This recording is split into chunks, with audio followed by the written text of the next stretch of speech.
অন্য একটি বিল্ডিং এ আমি ডিউটি করতেছিলাম। তো আমার এক বড় ভাই ফোন দিল, বলল যে সোহেল তুমি 10 মিনিটের জন্য একটু এখানে আসতে হবে, এখানে ল্যাপটপটি খারাপ হয়ে গেছে। তো ঠিক আছে, আমি আসলাম, 10 মিনিট পরে আসলাম, ওইখানে কাজ ফেলে রেখে এখানে আসলাম। আসার পর ল্যাপটপটি ঠিক করে দিলাম এবং কি দেখতে পেলাম যে আজকের লেডিস ওয়েডিংটি খুবই চমৎকারভাবে ওনারা সাজিয়েছেন, বাহার থেকে এগুলো নিয়ে আসছেন। তো ভাবলাম ছোট্ট একটা ভিডিও করে ফেলি। তো ভিডিও করে আপনাদের মাঝে শেয়ার করার চেষ্টা করলাম। এ হচ্ছে এন্ট্রি। রিসেপশনে আমরা ঢোকার সময় এইভাবে কালো কাপড় দিয়ে বানাইছে। ভিতরে ডেকোরেশনটা এরকম ছিল। এখানে কিছু লোক কাজ করতেছে, এখনো ক্লিন করা হয়নি।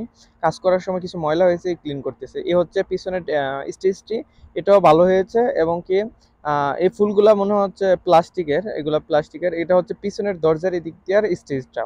তো এই হচ্ছে পিছনের অংশটা, এবং কি সামনের অংশটা মোটামুটি ভালোই হয়েছে দেখতে পেলাম।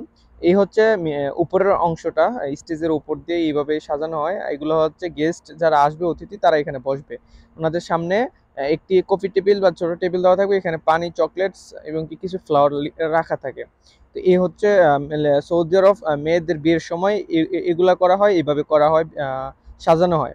তো এটা হচ্ছে একটি বলরুম, এখানে ডিনারের ব্যবস্থা থাকে আর এই ডেকোরেশনের ব্যবস্থা থাকে। তো ওনারা বুকিং করে বাংলাদেশ কমিউনিটি সেন্টারের মতোই, সেম সেম।